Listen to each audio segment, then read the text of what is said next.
अस्सलाम वालेकुम friends, welcome to my YouTube channel. उम्मीद करता हूँ कि आप सब खैरियत से होंगे। तो आज हम फ़ोटोशॉप में फ्रेम टूल के बारे में पढ़ने वाले हैं कि हमारा फ्रेम टूल कैसे वर्क करता है। तो हम अपनी वीडियो की तरफ चलते हैं। तो फ्रेंड्स, ये हमारा फ्रेम टूल है और इसकी शॉर्टकट की होती है के। तो इसकी दो किस्म के ऑप्शन हैं, मतलब एक रेक्टेंगुलर फ्रेम टूल होता है और एक इलिप्टिकल। तो पहले यहाँ पर मैं एक रेक्टेंगुलर ड्रा करता हूँ और उसके बाद एक इलिप्टिकल।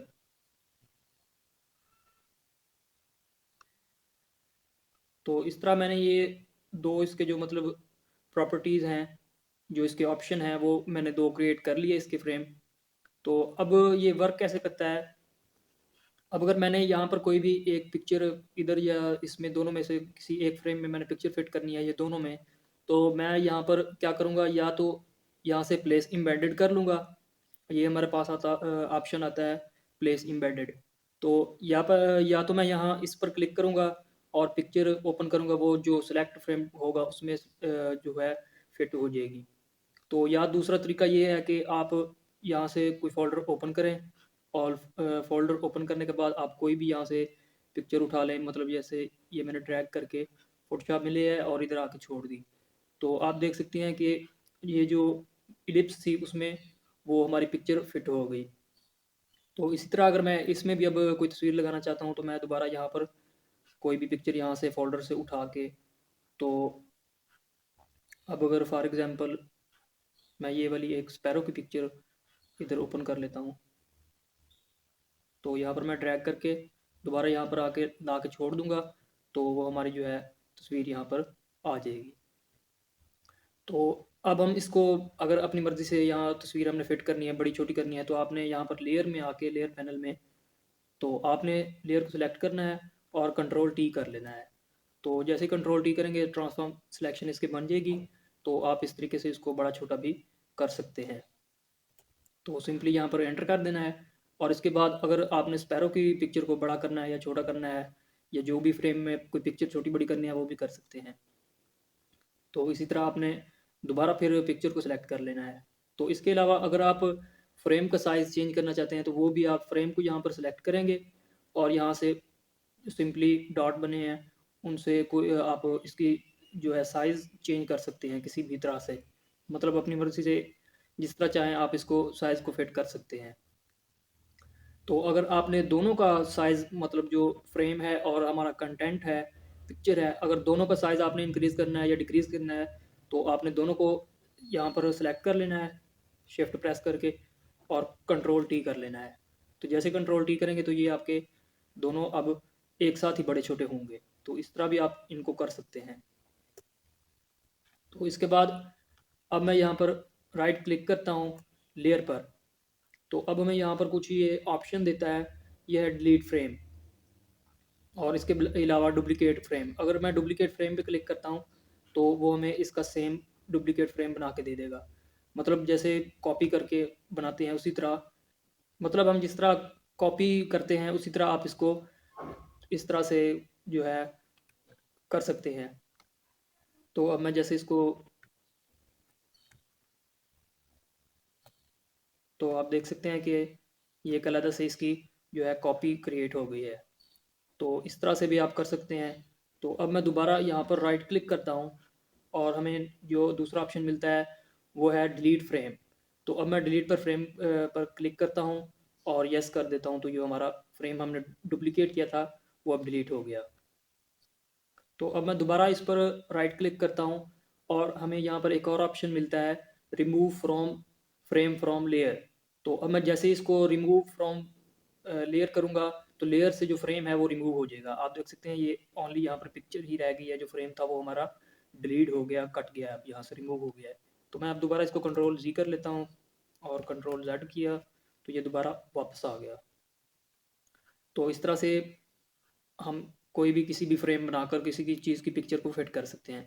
तो अब हमारा ये यूज़ किस लिए होता है, अब मैं आपको वो बताता हूँ। तो मैं यहाँ पर एक ये पेज ओपन किया हमने, तो आप देख सकते हैं यहाँ पर अगर फॉर एग्जांपल आपने कोई टेम्पलेट बना के किसी जो है किसी को देना है, तो टेम्पलेट के लिए अब आपको अभी पिक्चर नहीं रिसीव हुई और आपने टेम्पलेट तैयार कर लिया, मतलब आपने जो जो यहाँ पर कंटेंट लिखना था, जो जो आपने डाटा लिखना था वो लिख लिया, लेकिन आपकी पिक्चर जो है वो अभी तक आपके पास नहीं पहुंची, वो एक दिन बाद, 2 दिन बाद या किसी भी वक्त आती हैं, तो आप सिंपली क्या करेंगे, यहाँ से अपनी फाइल में, आपने यहाँ से फोल्डर में अपने जो पिक्चर कोई क्लाइंट सेंड करेगा, आपने वो पिक्चर यहाँ से उठा लेनी है। अगर मैं फॉर एग्जांपल ये पिक्चर उठाता हूँ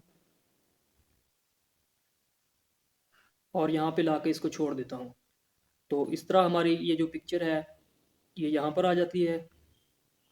तो अब मैं इसको एंटर कर देता हूँ और इसके बाद दोबारा मैं फ़ोल्डर में जाता हूँ, कोई और पिक्चर उठा के ले आता हूँ।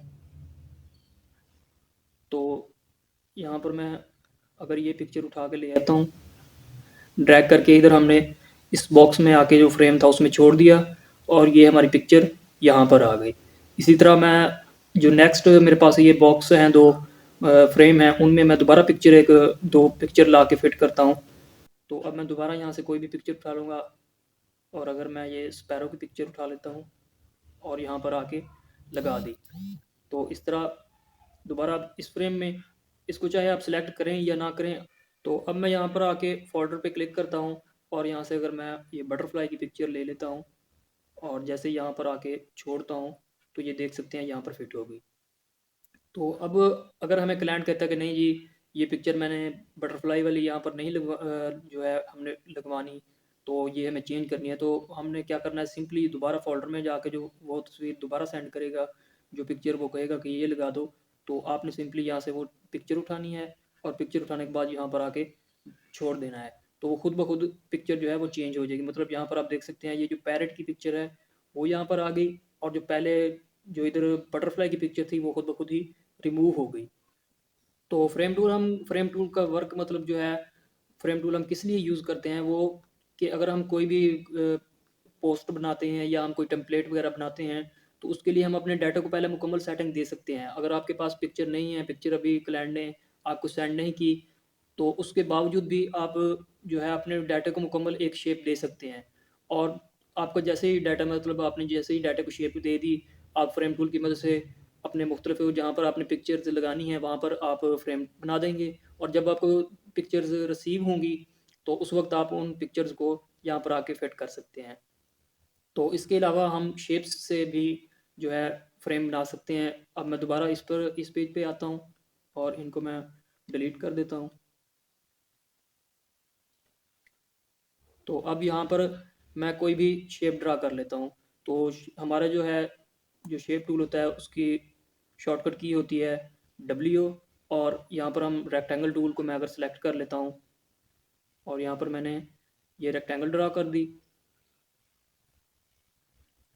तो इसी के अलावा मैं अगर कोई और शेप, ये पोलीगनल टूल की मदद से एक शेप यहाँ पर ये भी ड्रा कर लेता हूँ। तो इनको ड्रा करने के बाद अब मैं यहाँ पर एंटर कर दिया। अब यहाँ पर मैं राइट क्लिक करता हूँ और यहाँ पर कन्वर्ट टू फ्रेम करता हूँ। मतलब जो हमारी ये जो लेयर है, ये जो हमारे हमने रेक्टेंगल और एक पॉलीगन ड्रा की है, स्टार शेप जो है ड्रा की है, तो इसको मैं अगर कन्वर्ट टू फ्रेम करता हूँ और ओके करता हूँ, तो ये हमारे पास एक फ्रेम बन गया। इसी तरह अगर मैं रेक्टेंगल पे आके इसको राइट क्लिक करता हूँ और कन्वर्ट टू फ्रेम कर देता हूँ, तो मैं दोबारा इसको ओके करता हूँ, तो आप देख सकते हैं ये दोनों अब फ्रेम में कन्वर्ट हो गई। तो अब मैं इनमें कोई भी पिक्चर फिट कर सकता हूँ। तो मैं यहाँ से कोई भी एक पिक्चर पिक कर लेता हूँ। अगर मैं ये एक पिक्चर उठा के और फोटोशॉप में ड्रैग करके ले आया, तो ये मैंने, आप देख सकते हैं जैसे यहाँ पर आके जो है स्टार में जो मैंने जब पिक्चर को छोड़ दिया जो पॉलीगन था उसमें, तो वो यहाँ पर फिट हो गई। तो इसी तरह मैं अब दूसरी रेक्टेंगल को सिलेक्ट कर लूँगा और यहाँ पर फोल्डर पे क्लिक कर लूँगा और इसके बाद अगर मैं ये पिक्चर उठा के और यहाँ पर आके इस फ्रेम में लगा देता हूँ, तो आप देख सकते हैं कि ये पिक्चर अब यहाँ पर भी फिट हो गई। तो इस तरह आप फ्रेम टूल की मदद से मुख्तलिफ जो पिक्चर हैं आप किसी भी रेक्टेंगल में, किसी भी पॉलीगन में या किसी भी शेप में आप कन्वर्ट टू शेप करके उसको फिट कर सकते हैं। तो उम्मीद करता हूँ कि वीडियो आपको अच्छी लगी होगी। तो चैनल को सब्सक्राइब कर लें ताकि हमारी आने वाली हर न्यू वीडियो आप तक पहुँचती रहे। तो इंशाल्लाह हम अपनी अगली नेक्स्ट वीडियो में मिलेंगे। ओके, अल्लाह हाफ़िज़।